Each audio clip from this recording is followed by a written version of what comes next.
குஷி குஷியா இருக்கிறீங்களா? ஓம் சாந்தி பிரதர். குஷி குஷியா இருக்கிறோம்.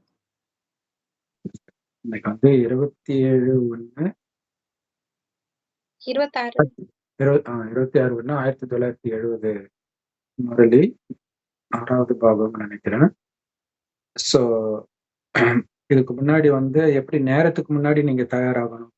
அதுக்கு கடந்ததை மீண்டும் மனதுல கொண்டுட்டு வராதீங்க. அப்ப நீங்க நேரத்துக்கு முன்னாடி போயிடுவீங்க. உங்களுடைய படைப்பு காலம் கூட இந்த கல்பத்துல எதையும் ரிப்பீட் பண்றது இல்ல. நீங்க ஏன் பலகீனத்தை ரிப்பீட் பண்றீங்கன்னு கேட்டு சுப்பிரமிச்சிருந்தாரு. ஸோ இப்ப அதுக்கு இந்த கெட்ட விஷயத்தெல்லாம் தூக்கி போட்டுருங்க. அப்ப தானாவே சக்திசாலி ஆயிடுவீங்கன்றார். பலகீனம் இல்லைன்னாலே சக்திசாலி ஆயிடுவீங்க. அது ஒரு முக்கியமான செய்தி. அடுத்தது, பந்தனத்தில் இருப்பவர்களுடைய யோகம் ரொம்ப தீவிரமாக இருக்குது. பந்தனத்துல இருக்கிற தாய்மார்களுடைய யோகம். ஏன்னா ஜென்ரலாவே ஒருத்தரை செய்யக்கூடாதுன்னா தான் அது செய்யணும் தோணும் இல்லையா? அதுதான் காரணம்ன்றாரு. செம சூப்பர் இது. அது ஒரு பெரிய நன்மை ஆயிடுச்சு பாருங்க. நம்ப மாட்டாங்க, செய்யக்கூடாதும்பாங்க. அப்ப நம்ம தெரியாமலாவது நம்ம முரளி படிக்கணும், செய்யணுங்கிற இது கூடிட்டே இருக்கும். தடுக்க நமக்கு இதுல கூடும், இன்ட்ரெஸ்ட் கூடும். கரெக்ட். இப்ப லவ் பண்ணும்போது கூட எல்லாம் எதிர்ப்பு தெரிவிக்கும் போதுதான் எப்படியாவது கல்யாணம் பண்ணி இவங்க யாரு என்ன வந்து தடுக்கிறதுக்கு அப்படின்னு தோணும். அப்படியே விட்டாங்கன்னு வச்சுக்கலாம், ஒருவேளை இது தப்பா இருக்குமோ அப்படின்னு தானாவே தோண ஆரம்பிச்சிடும். அதே மாதிரி இங்கேயும் ஒரு விஷயத்தை செய்யக்கூடாதுன்னு சிலர் தடுக்கும் பொழுதுதான் உங்களுடைய புத்தி அந்த விஷயத்திலேயே கவனமா இருக்கும். அதனால இல்ல என்ன உன்னை நினைக்க விட மாட்டாங்க, முரளி படிக்க விட மாட்டாங்க, நினைக்க நினைக்க நினைக்க நினைக்க அது நினைவுல வந்துட்டு எவ்வளவு பெரிய விஷயம். அதனால தடை போடுறவங்க உண்மையில ஹெல்ப் பண்றாங்க பாபாவை நினைக்கிறதுக்கு. வீட்டுல உட்கார்ந்தபடியே அவர்களால தெய்வீக நடத்தையை அனுபவம் செய்ய முடியும், தாரணை பண்ண முடியும். ஆனா அந்த அளவிற்கு ஆழமான அன்பு இருக்கணும். சோ எப்ப வந்து உங்களுக்கு அந்த மாதிரி ஆழமான அன்பின் நிலை இருக்குதோ அப்ப தானாகவே பந்தனம் எல்லாம் கட்டாயிடும். இல்ல இந்த அன்புல எல்லாமே போயிடும். இல்ல லவ் பண்ணும்போது அப்பா அம்மாவெல்லாம் தூக்கி கடாசிட்டு சொத்தெல்லாம் தூக்கி கடாசிட்டு போயிடுவாங்கல்ல. இங்க அன்பு ஸ்ட்ராங் ஆகும்போது அது தானா கட் ஆகுது. இதையே தான் நம்ம பாபா கிட்ட பண்ணணும்ன்ற. இங்க அன்பு ஸ்ட்ராங் ஆயிடுச்சுன்னா மத்ததெல்லாம் கட் ஆயிடும், பந்தனம் எல்லாம்ன்ற. சோ அந்த ஒருவருடைய நினைவு எண்ணற்ற பந்தனங்களை உடைச்சு தூக்கி கடாசிடும்ன்ற. பாபாவுடைய அந்த நினைவு எல்லா பந்தனத்தையும் கட் பண்ணிடும்ன்ற. சோ உங்களுடைய அனைத்து உறவுகளையும் சம்பந்தத்தையும் அந்த ஒருவரோடு மட்டும் வைங்க. மற்ற எல்லாரோடு இருந்தும் சம்பந்தத்தை துண்டியுங்கள்.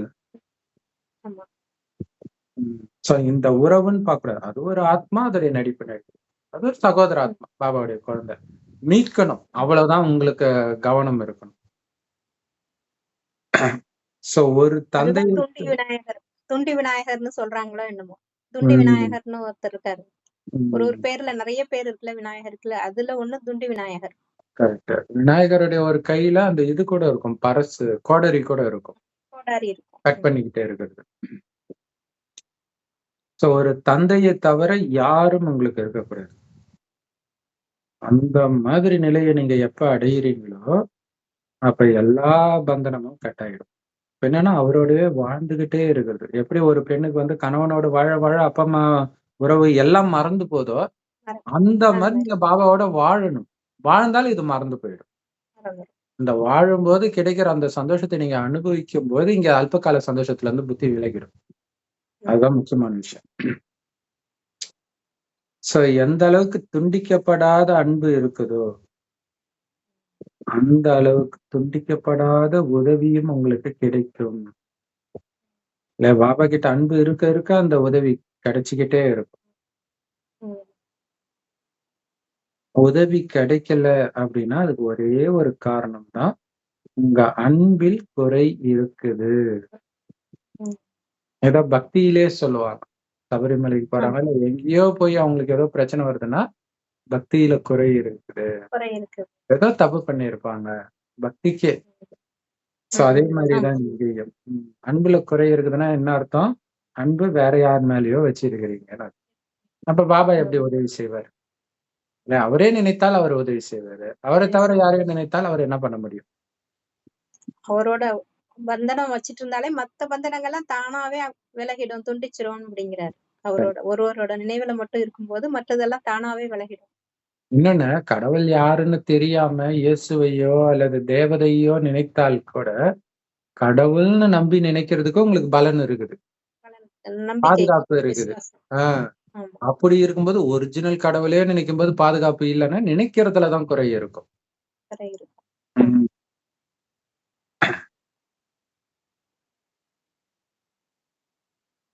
சோ அதனால துண்டிக்கப்படாத அன்பை மெயின்டைன் பண்ணீங்கன்னா துண்டிக்கப்படாத உதவியும் கிடைச்சுக்கிட்டே இருக்கும். நீங்க முந்தைய கல்பத்தின் உரிமையை எடுப்பதற்காகத்தான் பாபா கிட்ட வந்திருக்கிறீங்க. இந்த கல்பத்தில் உலகத்தின் அதிபதியா இருந்த அந்த உரிமையை பெறுவதற்கு வந்திருக்கிறேன், அப்படிதானே?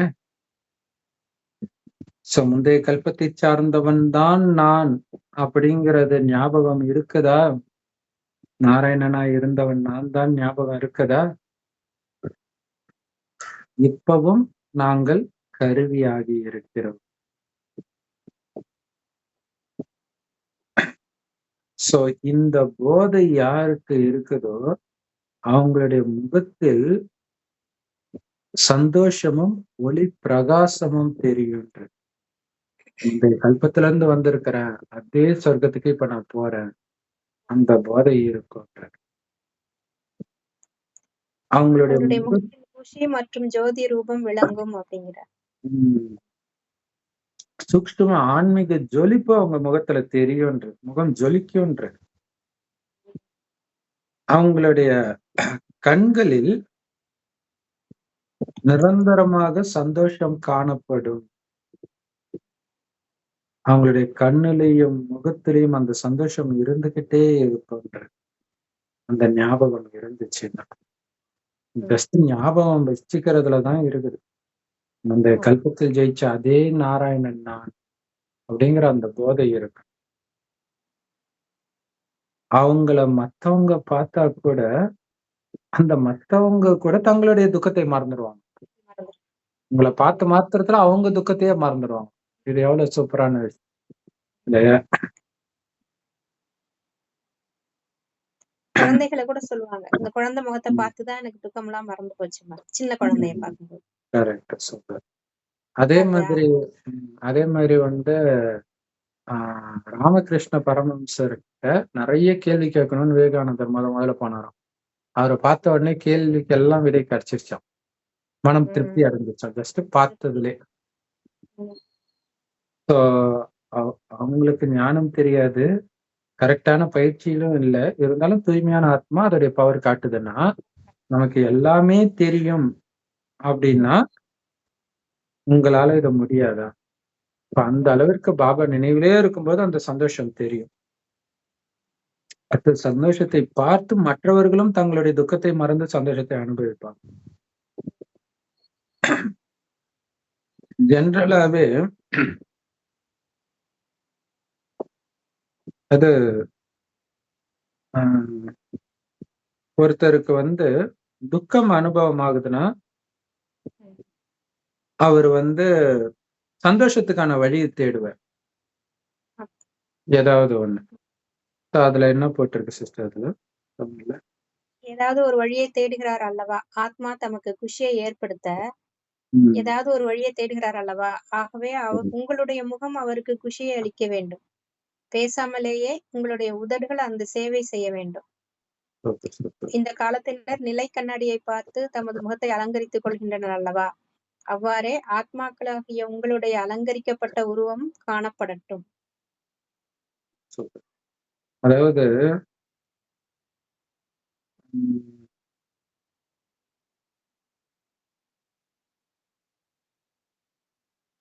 அவங்க ஏன் சந்தோஷத்தை தேடி போறாங்க துக்கத்துல இருக்கிறவங்கன்னா, அப்பதான் அவங்க முகத்தையே அவங்களால கண்ணாடியில பார்க்க முடியும், இல்லைன்னா சகிக்க முடியாது.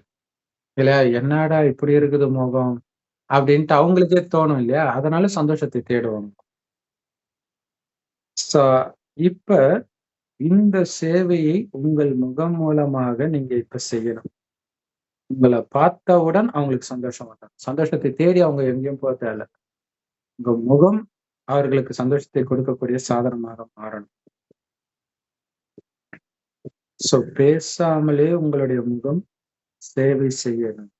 யூடியூப்ல பாத்தீங்கன்னா, ஹிருதய புஷ்பா அப்படிங்கிற ஜாதியுடைய வீடியோ சமீபமா வந்தது. அதுல பாத்தீங்கன்னா, அப்படியே அத பார்த்தாலே அப்படியே ஒரு போதையிலே இருக்கிறாங்க. கஞ்சா பாபா சொல்லுவாரு, கஞ்சா அடிச்ச போதைன்னுவாரு. அந்த மாதிரியே இருக்கிறாங்க அவங்க அந்த தாதி. ஆஹா. செமையா இருக்குது. வயசானவங்க. ஆனா அப்படி அந்த போதையில செம ஒரு ஏதோ ஜானகி குஜராத் தாதியே பார்க்குற மாரி இருக்குது. அவங்க ஆஹா. ஃபேஸ் ஆக்சுவலா வேற ஃபேஸ். ஆனா அத பார்க்கும்போது அப்படி இருக்கும். அந்த போதை. ஆ. ம். இன்றைய காலத்தில் மனிதர்கள் எவ்வளவு அலங்காரம் பண்றாங்க முகத்தை. ம். என்னென்னமோ போட்டு. ஆனா என்னதான் மேக்கப் போட்டாலும் புன்னகைக்கு ஈக்குவலா வராதே எதுவுமே. இல்லையா? சோ இதுல நீங்க அலங்காரம் பண்ணிக்கணும். எப்பவுமே அந்த ஆனந்தம் இருக்கணும். எப்பவுமே அந்த ஆனந்தம் இருக்குன்னா, நான் முந்தைய கல்பத்திலிருந்து வந்திருக்கிறேன். அந்த போதை இருக்கணும். என் சகோதரர்களை அழைச்சிட்டு போக வந்திருக்கிறேன். அதுக்கு பாபா அன்பிலேயே மூழ்கி இருக்கணும். இதுதான் உங்க முகத்திற்கான அலங்காரமே. அலங்கரிக்கப்பட்ட ஆத்மா அப்படிங்கிறார். ம்.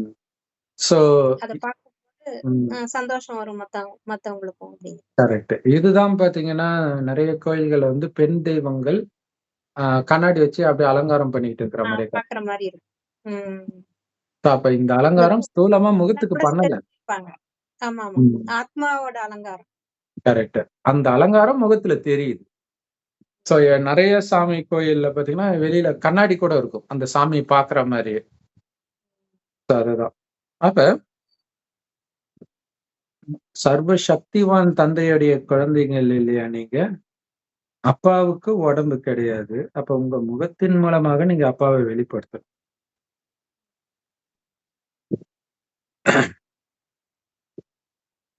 யோசிச்சு பாருங்களேன்.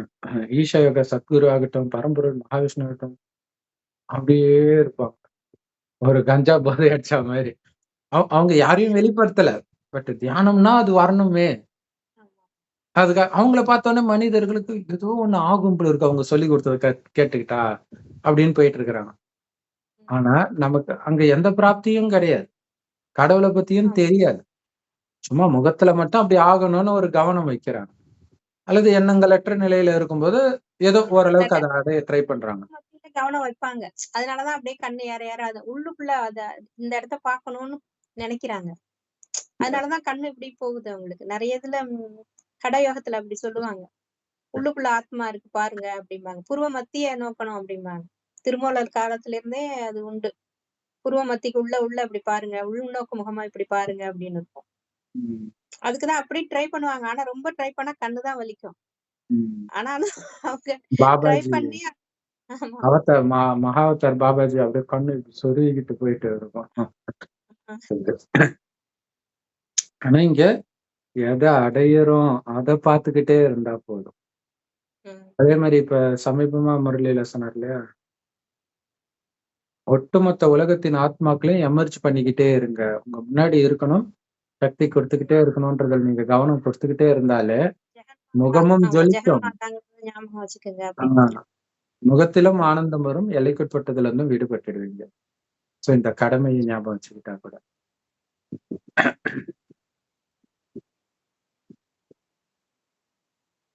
அதான் பாபா சொல்றாரு, நீங்க மாஸ்டர் சர்வசக்திவானுடைய குழந்தை. அப்ப எப்படி மாஸ்டர் சர்வசக்திவானுக்கே சக்தி இல்லாம போகும்?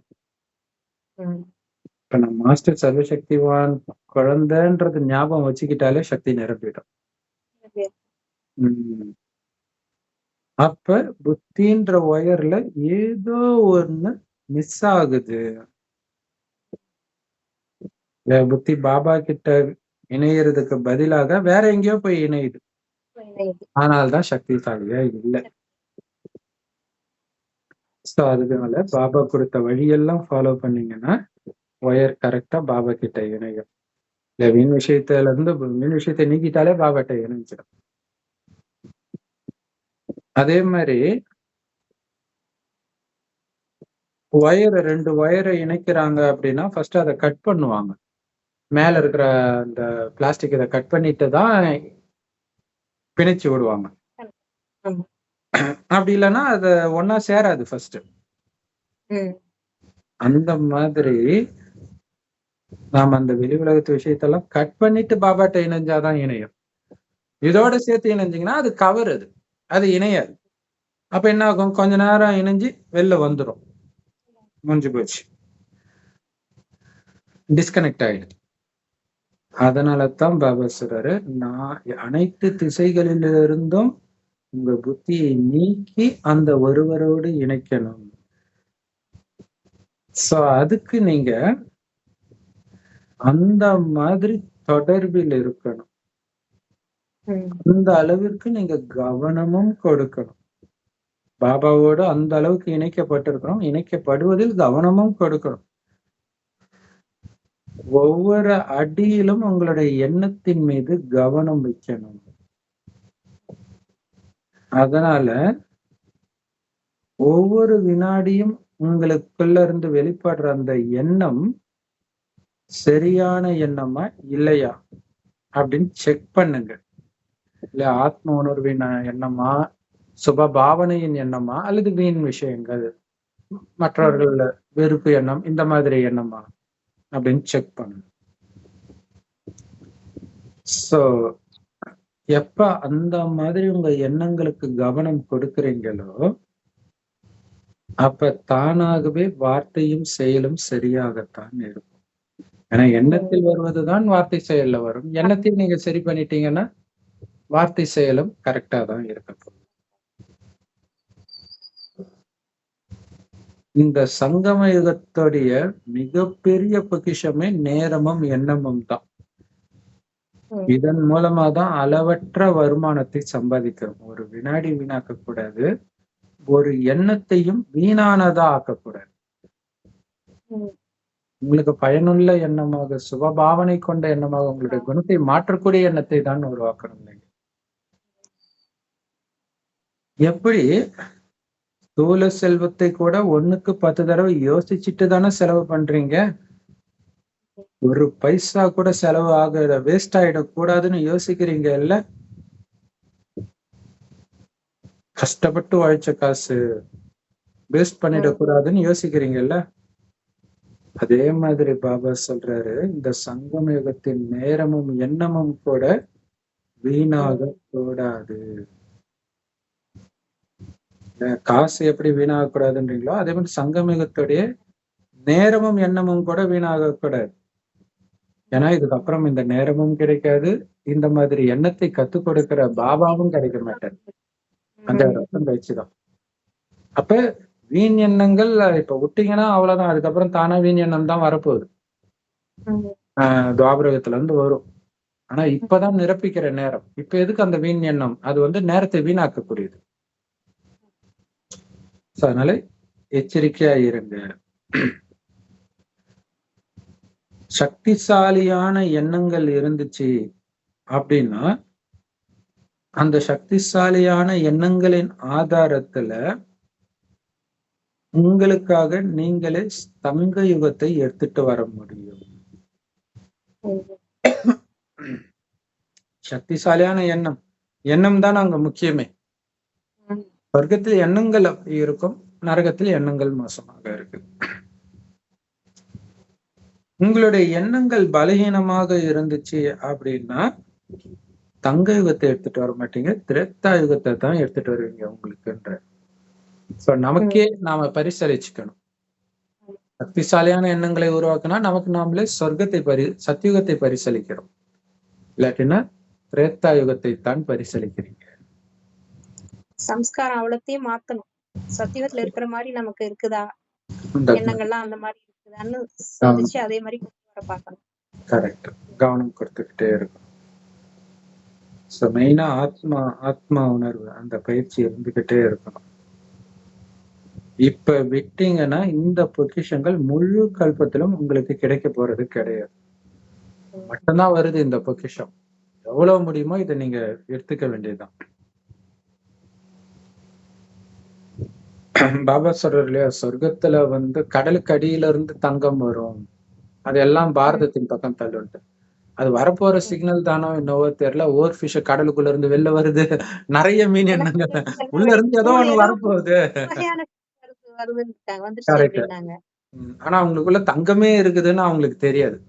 தங்கமே இப்படிதான் எடுத்துட்டு வரப்போகுதுன்னு தெரியாது. ஆக்சுவலா ஆத்து தண்ணியில இருந்தெல்லாம் தங்கம் எடுப்பாங்க. ஆப்பிரிக்கால எல்லாம் நிறைய அந்த ஆத்து தண்ணியில இருந்தே எடுப்பாங்க. பாரெல்லாம் கடல்ல தானே போகுது, கடல்ல தானே அது இருக்கும் எங்கேயும். இப்ப விட்டீங்கன்னா இந்த பொக்கிஷத்தை மீண்டும் அடைய முடியாது குழந்தைகளே. அப்ப ஒரே ஒரு தடவைத்தான் ஒரு விஷயம் கிடைக்குது, அதுவும் ரொம்ப கஷ்டப்பட்டு தான் கிடைக்குது அப்படின்னா அதுக்கு நீங்க எவ்வளவு மரியாதை கொடுக்கணும், எவ்வளவு மதிப்பு வைக்கணும். 2500 வருடம் பக்தி செஞ்சதன் பலனாக கிடைச்சிருக்கு, தங்க மலையே கிடைச்சிருக்குது. ஒரே தடவை தான், அதுக்கப்புறம் காணாம போயிடும். நம்ம எவ்வளவு கவனமா இருக்கணும். வரம் குடுக்கற நேரம் கடவுள் பிரதட்சணமாகி குடுக்கற நேரம் நம்ம அதை மறந்துட்டு அப்படியே நின்னுட்டு இருந்தா எப்படி? அதே மாதிரிதான் இந்த டயத்தை யூஸ் பண்ணிக்கணும். கரெக்ட். இந்த அமிர்த வேலையில வந்து சக்தியை நிரப்புறேன், எழுந்திரிச்சு உட்காருங்கன்ற இந்த சங்கமேகமும் அமிர்த வேலைதான் ஃபுல்லாவே. நீங்க விழிப்பு நிலையில இருந்துட்டா போதும். நான் சொர்க்கத்துக்கு போயிட்டு இருக்கிற ஆத்மா, உடம்பு கிடையாதுன்றது ஞாபகம் இருந்தாலே போதும், அனைத்தையும் நிரப்பிடுற. இப்ப நீங்க எதெல்லாம் உங்களால உருவாக்க முடியுதோ அத்தனையும் நல்லது. இதுக்கப்புறம் 5000 வருஷம் நீங்க உருவாக்குனதை பார்த்துட்டு இருப்பீங்க, அவ்வளவுதான். ஏன் நமக்கு இந்த உடம்பு கிடைச்சிருக்கு, ஏன் இவங்க அப்பா அம்மா கிடைச்சிருக்காங்க, ஏன் இது பார்த்துக்கிட்டே இருக்க வேண்டியதுதான். சோ இப்ப உருவாக்குறது தான். நல்லதா கிடைச்சா பார்த்து சந்தோஷப்பட போறோம், கெட்டதா கிடைச்சா வருத்தப்பட போறோம். சோ உருவாக்குற நேரம் இது மட்டுமே.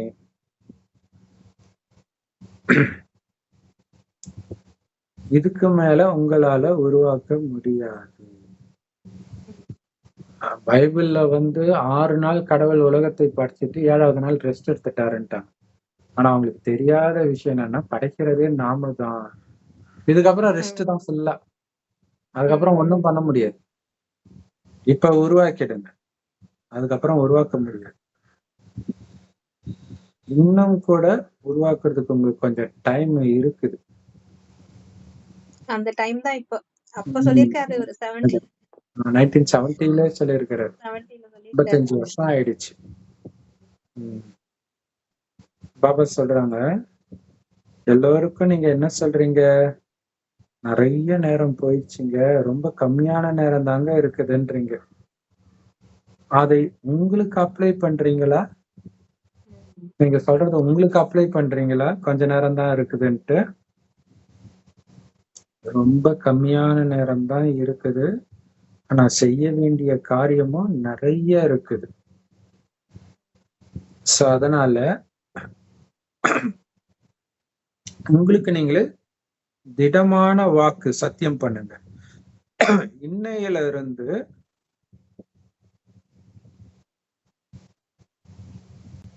நான் மீண்டும் அந்த வீண் எண்ணத்தை எமர்ஜ் பண்ண விட மாட்டேன், உருவாக விட மாட்டேன் அப்படின்னு சத்தியம் பண்ணுங்க. நமக்கு தெரியும் கலியுகத்தின் எண்ணங்கள் என்னென்னன்றது தெரியும் நமக்கு. இப்ப கலியுக எண்ணத்துல இருக்கிறோமா, சத்தியுகத்தின் எண்ணத்துல இருக்கிறோமான்னு தெரியும். அப்ப கலியுகத்தின் எண்ணத்தை இனி விட மாட்டேன்னு முடிவு பண்ணுங்க. ஏன்னா எப்ப நீங்க அந்த மாதிரி திடமான சத்தியம் பண்றீங்களோ அப்பதான் அதனுடைய நடைமுறை பலனை உங்களால அடைய முடியும். இல்ல நாராயணன் ஆகணும்ன்ற லட்சியம்னா நாராயணன் ஆக விடாம தடுக்கிற குணத்தை எல்லாம் தியாகம் பண்ணு. அந்த குணத்தை நான் எண்ணத்தில் கூட எடுத்துட்டு வர மாட்டேன் அப்படின்னு சத்தியம் பண்ணுங்க அப்படிங்கிற. இப்ப நாட்கள் மாறிக்கிட்டு இருக்கு. அதனால நீங்களும் உங்களை மாத்திக்கணும். யுகமே மாறப்போகுது. இன்னும் கலியுக குணத்திலே இருந்தா யாருக்கு நஷ்டம்? சோ ஒரு விதத்துல பாத்தீங்கன்னா இது மாறுதுன்றத நம்மளால உணர முடியும். உலகத்துல இயற்கை சீற்றம் இதெல்லாம் ஒரு பக்கம் இருந்தாலும் மனிதர்களுடைய குணத்தையே மாத்துறதுக்கான எல்லா வேலையும் நடந்துட்டு. ஏன்னா செய்த பாவத்திற்கெல்லாம் கடுமையான தண்டனை கொடுக்கப்படுறத நம்ம பாக்குறோம். போக்சோ சட்டம், இந்த பாலியல் குற்றத்திற்கெல்லாம் கடுமையான சட்டம் வருது. போதைப் பொருளுக்கும் கடுமையான சட்டம் அமெரிக்கா போட்டிருக்குது. சோ அப்ப அதே மாதிரி பாத்தீங்கன்னா இவ்வளவு நாள் தீவிரவாதிகள் வல்லரசு நாடுகளே ஆட்டி படைச்சதெல்லாம் மீறி ட்ரம்ப் நரகத்தை நீ பாப்ப அப்படின்னு சொல்லிட்டு இப்ப சண்டை நடந்துட்டு இருக்கு. அப்ப இவ்வளவு நாள் அகங்காரத்துல ஆடுனவங்களும் இப்ப வாயை மூடிட்டு இருக்கிறாங்க. என்னடா வாய் திறந்தாலே அவர் கோபக்காரரா இருக்கிறாரு, அந்த பூச்சாண்டி காட்டுற வேலை எல்லாம் இப்ப நடக்கல, இவர் சொன்னதுதான்ற மாதிரி ஆயிடுச்சு. அதே மாதிரி தண்டனை கிடைக்கிற மாதிரிதான் இருக்கு. கண்டிப்பா. இன்னொன்னு அவங்களோட குணமும் மாறுது. ஐயோ இது தப்பு, இனிமேல்ட்டு கூட்டம் சேர்ந்தா வேலைக்கு ஆகாதுன்னு தெரியுது. கூட்டம் சேர்ந்து பண்ண தப்பு பாவத்துக்கு தான் இப்ப தண்டனை. இப்ப யாரு என்ன பண்ண முடியும்? அந்த பாலஸ்தீன் இஸ்ரேல்ல ஹமாஸ் தீவிரவாதிகள் கடத்தினாங்க இல்லையா? அப்ப இவங்க சண்டை போட்ட உடனே இஸ்ரேலுக்கு எதிராக பாலஸ்தீனத்திற்கு ஹமாஸுக்கு ஆதரவாக நிறைய போராட்டம் அமெரிக்காலே பண்ணாங்க. அப்ப பைடன் ஆச்சு, அதை கண்டுக்கல. இப்ப என்ன பண்றாரு இவரு, எவன்லாம் அப்படி போராட்டம் பண்ணான் அவன் லிஸ்ட் எடு, யூனிவர்சிட்டி காலேஜ் போ, உன் நாட்டுக்கு போ, நீயே போய் இந்த இடத்துல, அதாவது விதி சட்டத்தை மீறி உள்ள நுழைஞ்சவங்கள துரத்துனாங்க. சட்டப்பூர்வமாவே படிக்க போயிருக்காங்க தமிழ்நாட்டுல இருந்து ஒரு பொண்ணு, போய் அந்த பொண்ணு கம்முன்னு போய் படிச்சுட்டு வர வேண்டியதானே, அங்க போய் உட்காந்து போராட்டம் பண்ற. இப்ப கூப்பிட்டு உனக்கு விசா எல்லாம் கேன்சல்மா, நீயே போயிடு இந்த இடத்த விட்டு, பயந்துட்டு அலறி எடுத்துட்டு ஓடுது அந்த பொண்ணு. கிடைக்குது இல்லையா? அப்ப கும்பலா இருந்து கூட்டத்துல தானே போய் பண்ணிச்சு. இப்ப வருவாங்களா அவங்க, வாயை திறப்பாங்களா? இப்ப வாயை திறந்தா அந்த அவங்களையும் புடிச்சு போட்டுருவாங்க, உன்னதாம தேடிட்டு இருந்தேன்ட்டு. அப்ப பாருங்க, அப்ப அதான் கூட நட்பு. மேபி அந்த கூட்டத்துல ஒருத்தனை லவ் பண்ணி இருக்கலாம், ஃப்ரெண்டா இருக்கலாம், ஏதோ ஒண்ணுத்துல வசப்பட்டு தானே இதெல்லாம் பண்றது. அதே மாதிரி யூதர்கள் படிக்கிற லைப்ரரியில போய் அடிச்சாங்க. அப்பவே எச்சரிக்கை விட்டாரு, நான் வந்தப்புறம் உங்களை எல்லாம் துரத்திடுவேன்னாரு. யாரும் அதை சீரியஸா எடுத்துக்கல போல இருக்குது. ஆனா இவங்க ஹமாஸ் இவங்க எல்லாம் அப்ப இவரு நான் வந்தப்புறம் பயங்கரமா இருக்கும் போது அவர் வரக்கூடாதுன்றதுக்கு தான் அவரை கொலை முயற்சி எல்லாம் பண்ணாங்க. அப்படி பண்ணா பயந்துருவாருன்னு நினைச்சாங்களோ என்னவோ தெரியல, அவருக்குள்ள இருந்த மிருகம் இன்னும் ஏச்சிச்சு, பயங்கரமா இருக்கு. அப்ப என்னன்னா அந்த குணம் மாறுது பாருங்க, வலுக்கட்டாயமாக. தண்டனை கொடுத்து மாத்துற மாதிரி இருக்கு. முன்னாடி மாறிட்டா இந்த பிரச்சனை இல்ல. நினைவுல மாத்துங்க, அப்படி இல்லைன்னா தண்டனை அடைஞ்சு மாறுவீங்க. இப்ப வீட்டுல வதப்பாங்கல்ல, உன்னை இதுக்காம அனுப்பிச்சது அமெரிக்காவுக்குன்ட்டு பயந்து பயந்து வாழறது, இதெல்லாம் எவ்வளவு கொடுமையானது.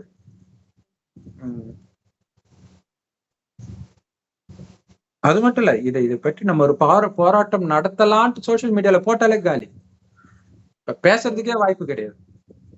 அப்படி மாறுது. அதுதான் தர்மராஜ் பார்ட்டுக்குள்ள இருக்குது இப்ப நடக்குது.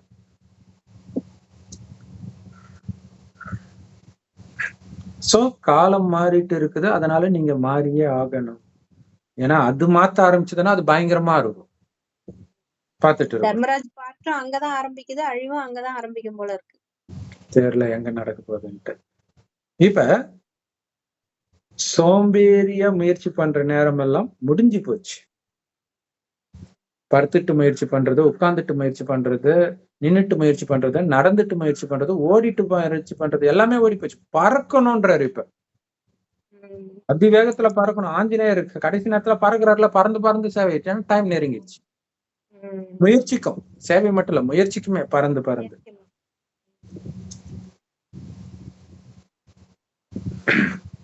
இப்ப அதிவேக முயற்சிக்கான நேரம். யாராவது முயற்சியில் மந்தமாக இருக்கிறாங்க, தீவிர முயற்சி நேரத்துல போய் அப்படி சோம்பேறித்தனமா முயற்சி பண்ணிட்டு இருக்கிறாங்க அப்படின்னா அவங்களை என்னன்னு சொல்றது? அதனாலதான் நீங்க முயற்சியை தீவிரப்படுத்தணும். மீண்டும் சுயநினைவை இழக்காதீங்க, மயக்க நிலைக்கு போகாதீங்க. எழுப்புறார், நம்மளதான் எழுப்புறார், எழுந்துறீங்கன்ற. சோ எப்பவுமே சஞ்சீவினி மூலிகை உங்க கூடவே இருக்கட்டும். ஞானம், நம்மள பக்காவாக்குற ஞானம் கூடவே இருக்கட்டும்.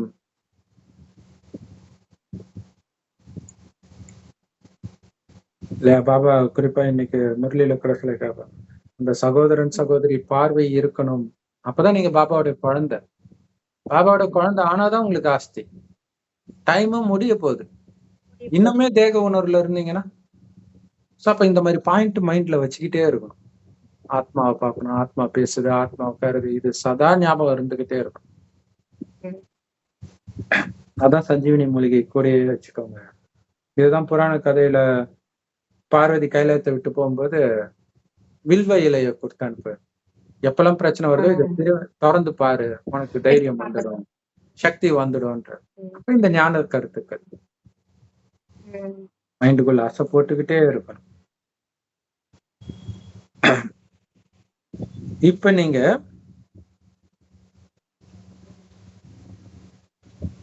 நான் பண்ணுவேன் பாபா, அது நடந்துடும் பாபா, நான் அதை பத்தி யோசிக்கிறேன் பாபா, இந்த மாதிரி வார்த்தையெல்லாம் நீங்க பேசக்கூடாது. ஏன்னா இதை நீண்ட காலமாக பாபா கேட்டுட்டார். இப்ப பாபா கேட்க விரும்புறது எஸ் பாபா, பண்ணுவோம் Baba, military man, yes sir, அப்படி பண்ணணும்ன்ற. இந்த பாத்துக்கலாம் இதெல்லாம் கூடாதுன்ற. இப்பவே அவ்வளவுதான் சொல்லிட்டு டக்குன்னு பண்ணிடணும். இல்லைன்னா என்னையா நிக்கிறது, அதைத்தான் பாபா கேட்க விரும்புறேன். Okay sister. ஓம் சாந்தி. தேங்க்ஸ்.